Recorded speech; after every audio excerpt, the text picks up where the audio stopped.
everybody, welcome back to the channel. So in this video, yesterday I went to the track and I had a chance to it's my first track event ever in this car. I've been to the track before, but I ain't never ran rear wheel drive car at the track, yada yada yada. Long story short, went to the track and did what I had to do. So a lot of these videos that you're seeing, it's just a lot of testing to begin with. I was trying to get the launch down and trying to get everything, you know, perfect before I try to run the car out the back and try to get a good time, because I don't have a freaking roll cage, I don't got a parachute, and all them dumb rules that you got to have at the track. You know, if your car is older than 2003, then you can't go beyond 10.0 or some shit like that. I don't know, but with all that, you can see that my car right now, like, I don't have a parachute mount on my car. I don't have no cage inside my car, none of that stuff. So let's get in the video, some video of me doing some test hits, and then finally you're gonna see a good pass. I still think I could get a better pass than that.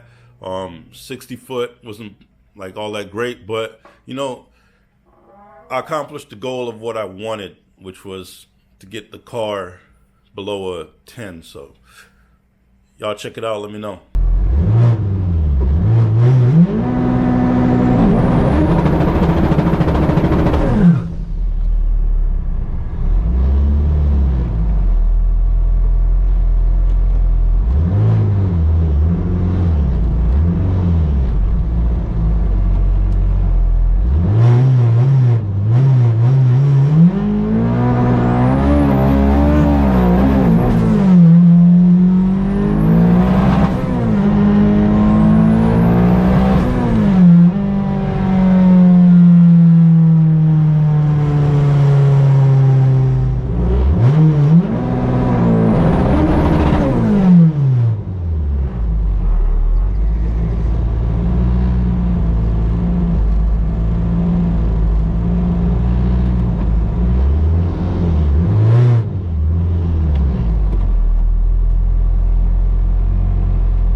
7. Oh shit, dude. Golly. You gonna start talking shit now? No, not yet. I did 9.5. But once again, I appreciate you guys for checking out the channel. All the new subscribers, welcome. Appreciate you guys. Everybody else that's been subscribed, I appreciate you guys. We're on the road to 2K. I'll probably give away something here. When we hit 2K subscribers, I'll figure out what to give away. I got some parts that I could, just throw out there or whatever. But that'll be it for this video, man. Like, share, subscribe, come back and check it out. Peace.